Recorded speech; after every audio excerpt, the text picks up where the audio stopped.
United States is ideologically narrower in general than other countries. Furthermore, the structure of the American media is such as to pretty much eliminate critical discussion. Our guests are as far apart on the contra question as American intellectuals can be. Now, if we had the slightest concern with democracy, which we do not in our foreign affairs and never have, we would turn to countries where we have influence, like El Salvador. Now, in El Salvador, they don't call the archbishop bad names. What they do is murder him. They do not censor the press. They wiped the press out. They sent the army in to blow up the church radio station.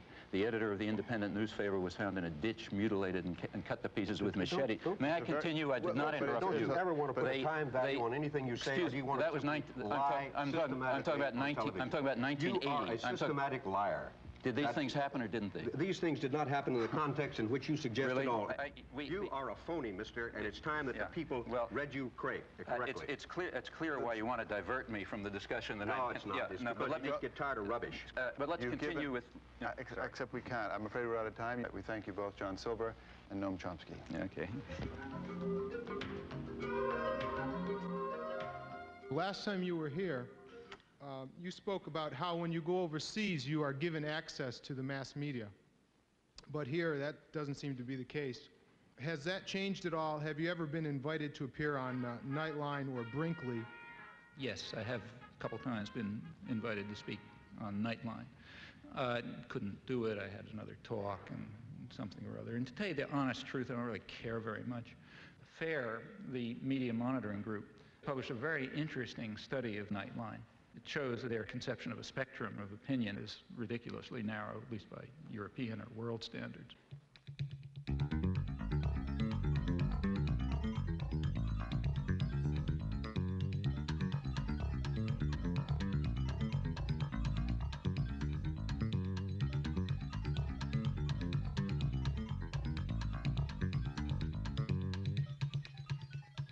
Let me tell you a personal experience. I happened to be in Madison, Wisconsin, on a listener-supported radio station, community radio station, a very good one. I was having an interview with the news director. I've been on that program dozens of times, usually by telephone.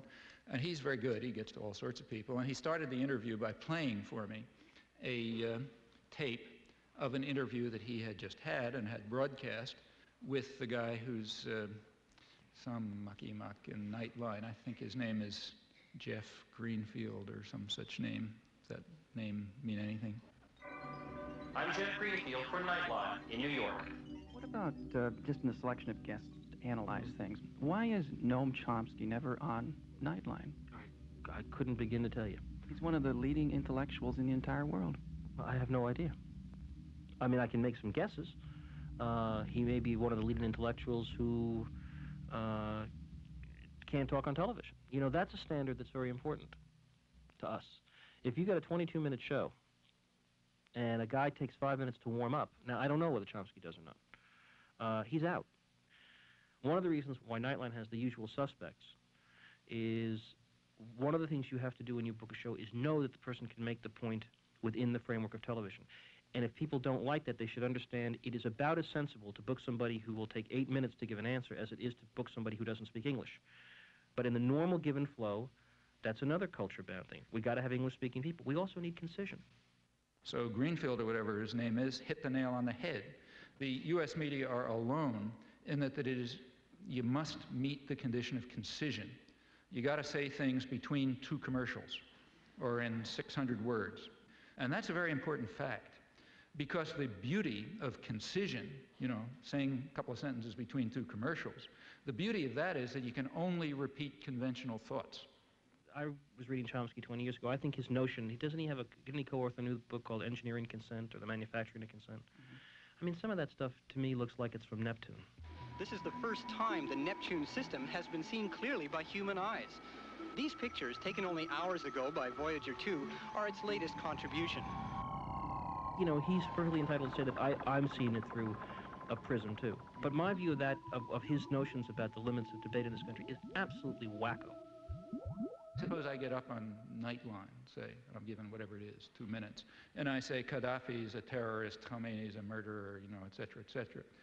The Russians, you know, invaded Afghanistan, all this sort of stuff. I don't need any evidence.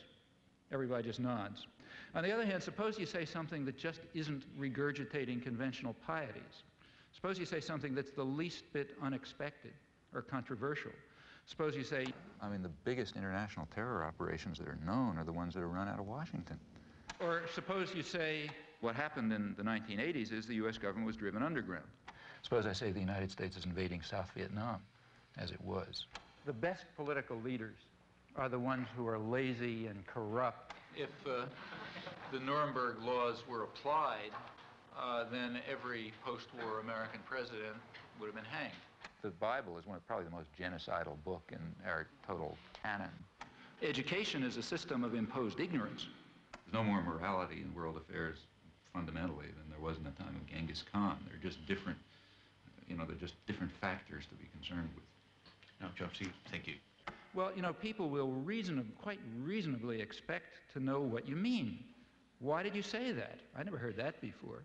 If you said that, you better have a reason, you better have some evidence. In fact, you better have a lot of evidence, because that's a pretty startling comment. You can't give evidence if you're stuck with concision. That's the genius of this structural constraint.